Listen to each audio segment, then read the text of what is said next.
Bonjour mes élèves, j'espère que vous allez bien. Merci de me rejoindre encore une autre fois dans cette nouvelle vidéo du cours d'SVT Tronc commun scientifique option français. Donc nous sommes toujours dans la série d'SVT unité 1 écologie, chapitre 1 la sortie écologique. Donc nous avons terminé pour tout ce qui concerne les végétaux et donc aujourd'hui on va voir les techniques d'étude de la répartition des animaux. Et on commence à la barakatillah.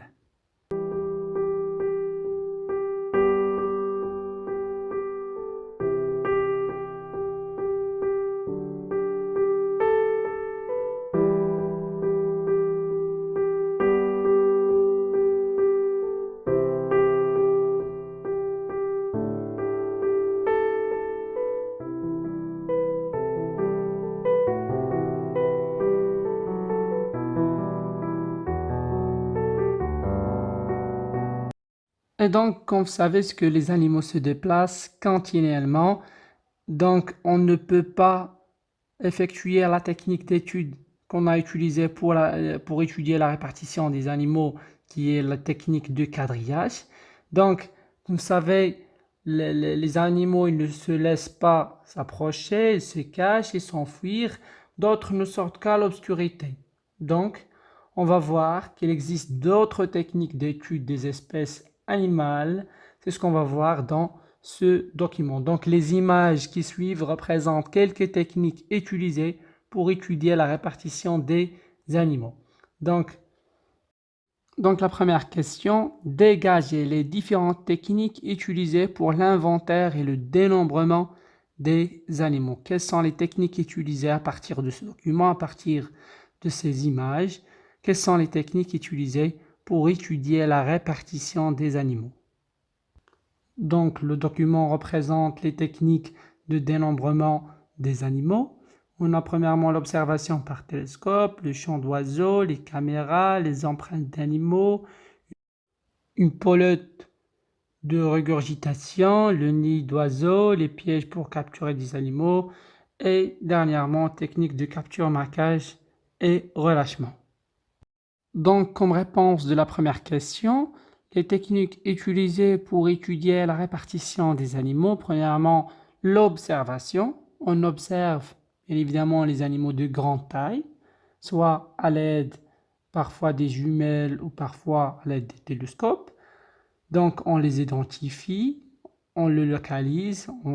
D'abord on fait l'observation, l'identification et localisation de ces animaux. Ensuite, on va entendre les chants, c'est-à-dire les différents sons des animaux, les chants des oiseaux, les cris et les sons des animaux. Parfois, on utilise des caméras et des appareils d'enregistrement, bien évidemment, comme vous voyez dans le document.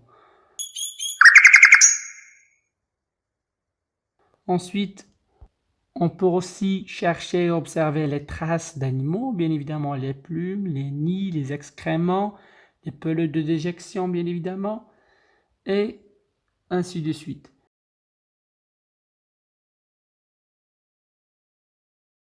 Et dernièrement, la technique la plus utilisée pour étudier la répartition des animaux de grande taille, capture de certains individus animaux, insectes, oiseaux, mammifères. On utilise pour cela des pièges adéquats.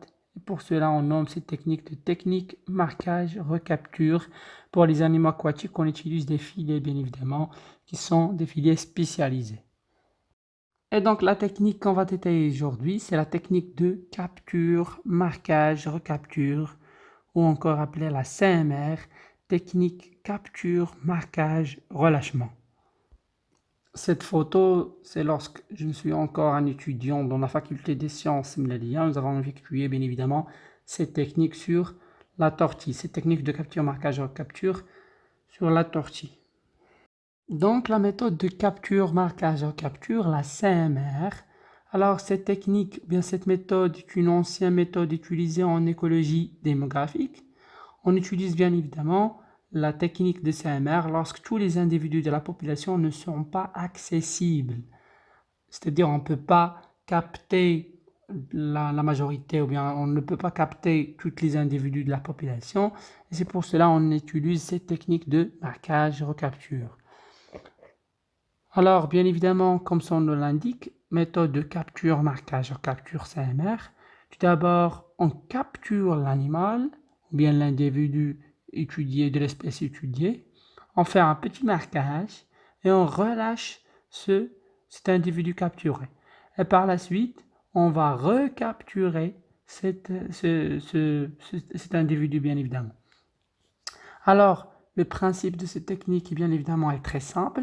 Tout d'abord, on va la mise en place des pièges. Premièrement, la mise en place des pièges, c'est-à-dire on va placer nos pièges.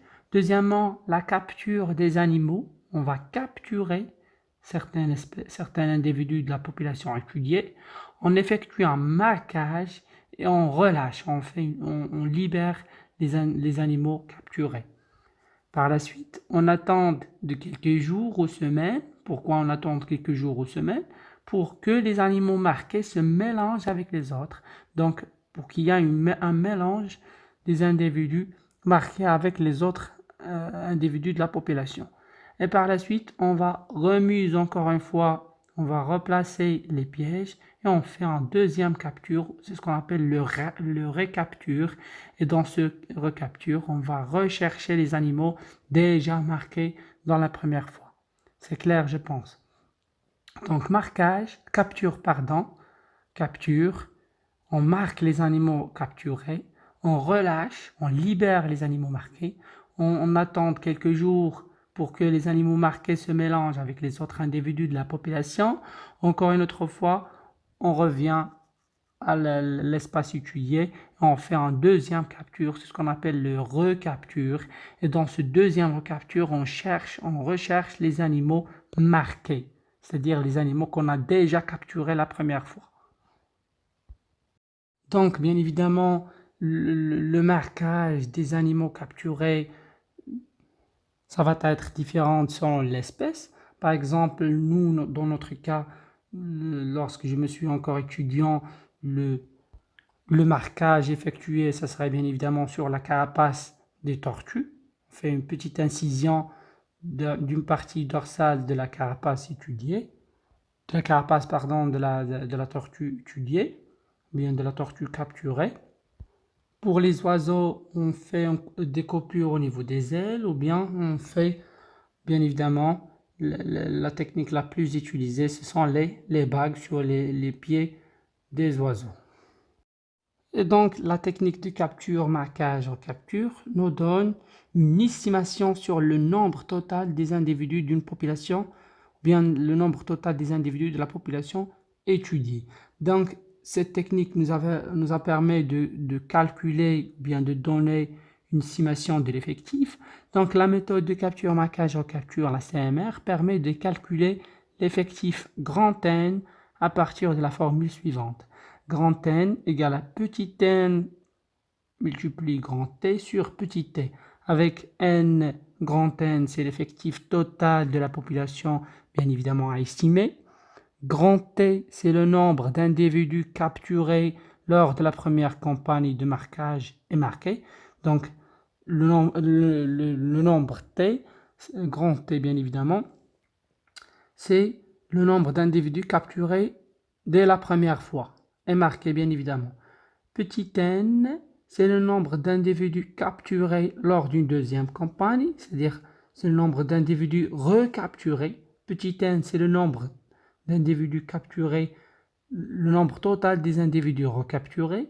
Et petit t, c'est le nombre des individus recapturés où on a trouvé son marqué. C'est-à-dire, lors de la deuxième recapture, on trouve bien évidemment des individus marqués et des individus non marqués, des individus nouvellement capturés. Donc, petit t, c'est les individus déjà marqués dès la première. Ce sont les individus recapturés et marqués. Sont les individus où on trouve sans marqués, bien évidemment. Et donc, on arrive à la fin de cette vidéo. Merci pour votre attention. Si vous avez des questions, n'hésitez pas à les poser dans les commentaires. N'hésitez pas aussi de mettre dans l'espace de commentaires vos conseils, vos remarques et vos questions. Donc, au revoir et à bientôt.